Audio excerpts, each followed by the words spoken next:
আসসালামু আলাইকুম ভিউয়ার্স। তো চলো তোমাদের সাথে আজকে শেয়ার করব সহজভাবে কিভাবে খাসির মাংস রান্না করবে। ফার্স্টে আমি আলুগুলোকে কেটে নিয়েছি আর ফ্রাইং প্যানের উপরে তেল গরম হওয়ার পর আলুগুলোকে দিয়ে দিয়েছি। ওপর থেকে দিয়ে দিয়েছি নুন আর হলুদ দিয়ে সুন্দর করে আলুগুলোকে ভেজে নেব।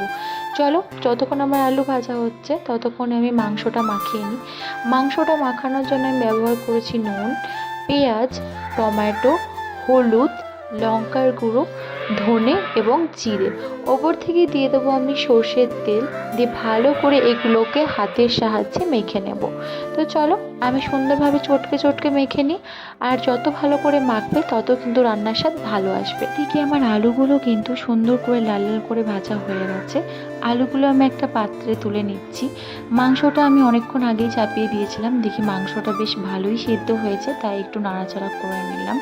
ওপর থেকে দিয়ে দেবো আমি আলুগুলো আর সুন্দর করে একটু নাড়াচাড়া করে নেব। আর আলুগুলো কিন্তু মাঝে একবার দেখে নেবে সিদ্ধ হয়েছে নাকি। আর এখানে আমি কিছু মশলা দিয়েছি, এলাচ, দারচিনি, সাদা গোল আর কালো গোল। এদিকে দেখি আমার খাসির মাংসের মধ্যে অনেকটা তেল বেরিয়ে গেছে, তাই ওপর থেকে আমি একটু জল দিয়ে দেবো। জলটা আমি গরম করে নিচ্ছি, তোমরা চাইলে ঠান্ডা জলও ব্যবহার করতে পারো, বাট গরম জল দিলে একটু বেশি ভালো হয়। তো চলো আজকের মতো ভিডিওটা এখানে শেষ করি। টাটা।